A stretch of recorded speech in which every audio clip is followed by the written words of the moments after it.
Wall Street does to you. You know, you, as a trader, you know, you become hungry for money in a way that it begins to change your mentality and your personality to the woman that I used to eat, you know, eat at down the street. Probably wouldn't have recognized me toward the end of my tenure on Wall Street. You know, and before that, I mean, when I first moved to New York, she said, "Don't lose yourself out there, boy." And to a level, I think I did. I think I did forget the most important things because I wasn't worried about the community. I mean, I was always a nice guy.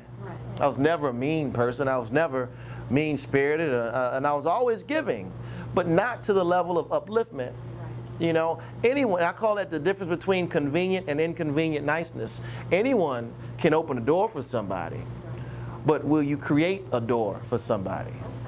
That's a difference that I think that we have to uplift ourselves to, and I wasn't on that level. I was on the level of just doing something that was very convenient within my realm of things to do, as long as it didn't take me out of my day, and if it took me out of my day, I'll run you over, because I need to make money.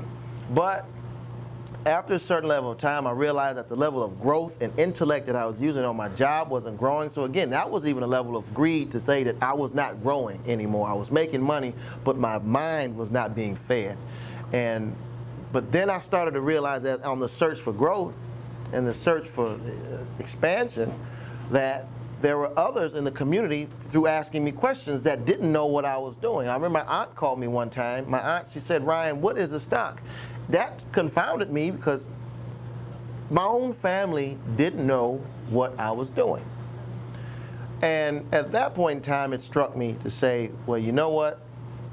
Let me go ahead, and I started to write newsletters and I formed an organization called Making Money Work to teach individuals about what I was doing. And then that grew into a stronger need to say, wow, you know, my aunt doesn't know it. Maybe I need to get into financial planning, because in financial planning, I can actually make money and service individuals at the same time. So again, it was still money driven. But when the guy told me I could only work with high net worth folks, and that meant that my own mother, if she would have walked in the door, I couldn't service her. That resonated with me, and I said the only way that I can really truly give back, and that's when I began to get the full turn. And I declined it on the spot, and a week later, Optimum Capital Management was born, and that was my own company to operate in my own way with a lot less money. I'm talking about, and that was a change and a shift for me. I went from champagne and popping bottles to cheese nips and tuna fish, you know?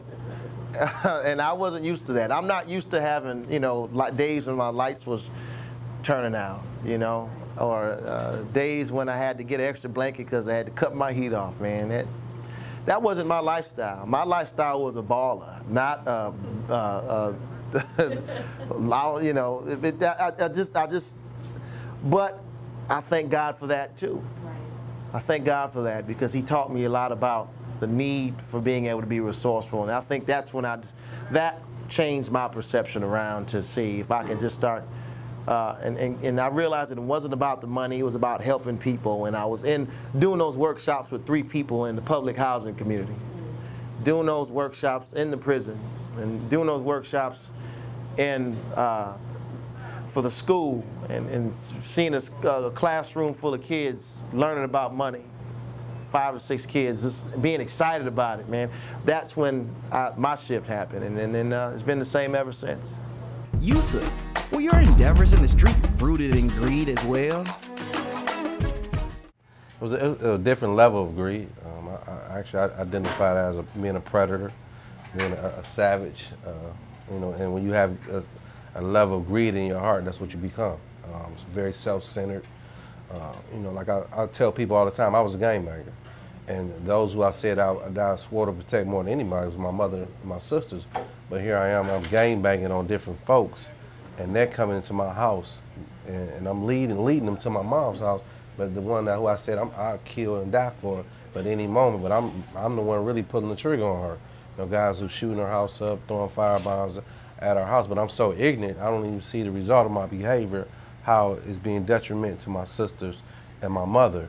But again, you know, out of going to prison, the relationship I developed with my father, you know, to finally tap into my ability to see myself as a human being, overstanding my acts, overstanding that this world is not about me, it's about others, and how do you improve on that? And then, you know, at that time I was 20, and I pondered if I had died at the age of 20, my legacy would have been a Zone A thug, a gangbanger.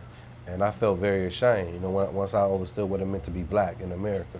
And understand what it meant to be black in America was meaning to struggling on behalf of black folks. How do you plan on merging each of your respective backgrounds in efforts to empower the community of Detroit?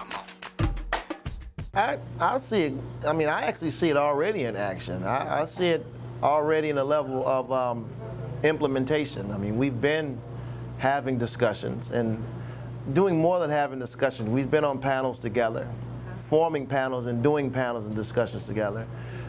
We've been teaching and educating together. And the next level, again, it's just so powerful because there are things that I don't have and I will never be able to relate to that he's gone through, and vice versa.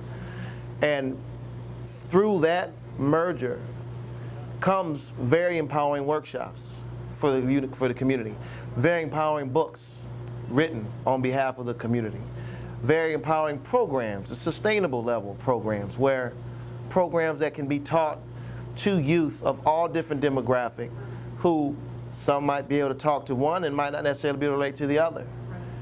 I think that, and again, that is already in motion. And I'm never looking for the magic silver bullet for the one magical program, but I'm always looking for the sustainable relationships that can create nuggets of empowerment that are consistent as time moves on.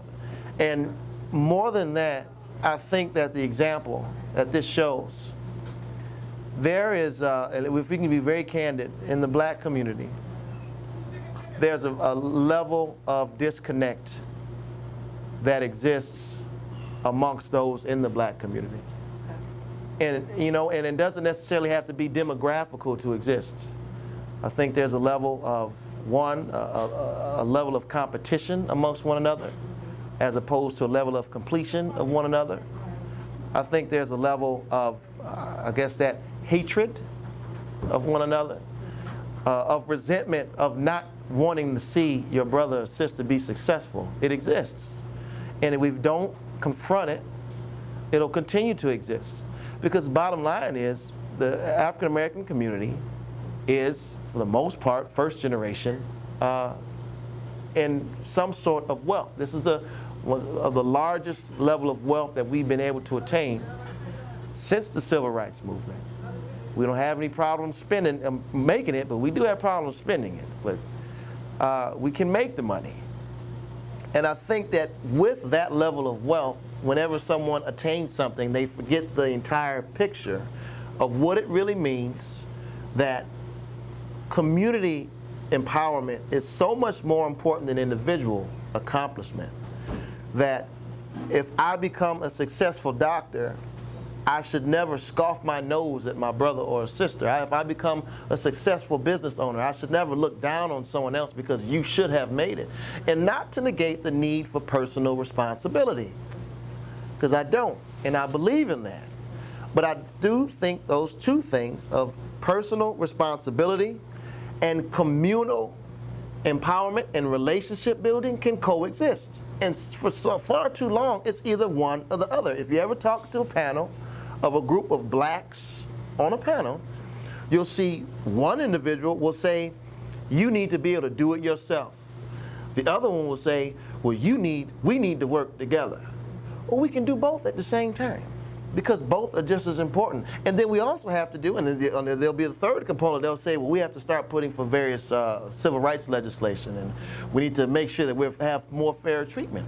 All those things can coexist. And I think this relationship exemplifies that all of what we are about, as different as we may seem to outlanders, we are a whole lot more similar than we seem. And all these things are merging into one, into a relationship I feel that can actually help some people and empower somebody else.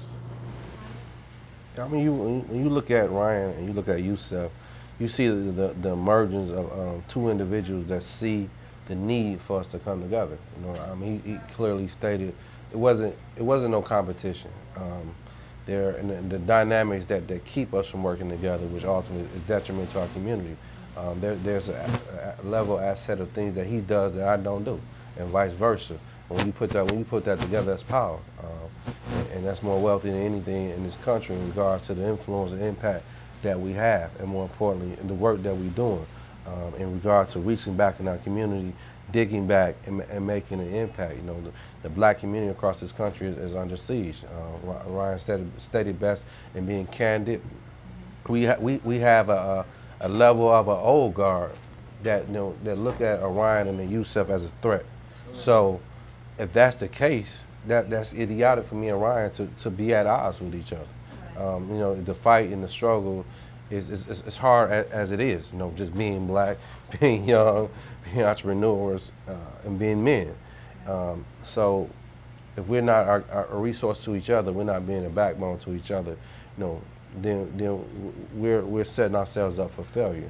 My father taught me that steel sharpens steel, and you know, being with Ryan and vice versa, we're sharpening each other, and we're helping each other grow and strengthening the vision, but more importantly, taking it to the concrete root of our community. You know, pulling out of those that Ryan can talk to, and those that I can talk to, and you put that together, again, that's power. That's real power. You know, and I can expound on that as well. The old guard, man, that resonated with me, man, and that was one of the things that we talked about over that really struck with us. This level of, I think, in the civil rights movement, the one thing that Malcolm X did, the one thing that Martin Luther King did, that was extremely similar. Different, well, at one point, their ideologies actually started to merge towards their death. But at one point, they're extremely different. Violent, nonviolent. Couldn't seem more polar, but they both involved everybody. Right. You understand?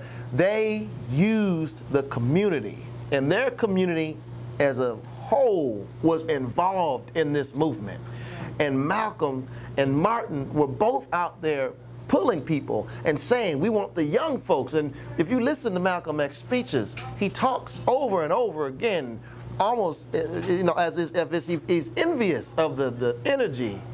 He's energy of the energy and the vigor of the younger generation, always saying, these young brothers out here, they don't care about what you think, they don't care. And he goes off and he's so, it's almost like he's so excited about them, and he reveals in their spirit. All of a sudden, that younger generation got that drive from Malcolm, and they got that boost of empowerment, and a lot of the results and the benefits from that civil rights movement, and it seems as if they kind of dropped the ball as if to empower the next generation.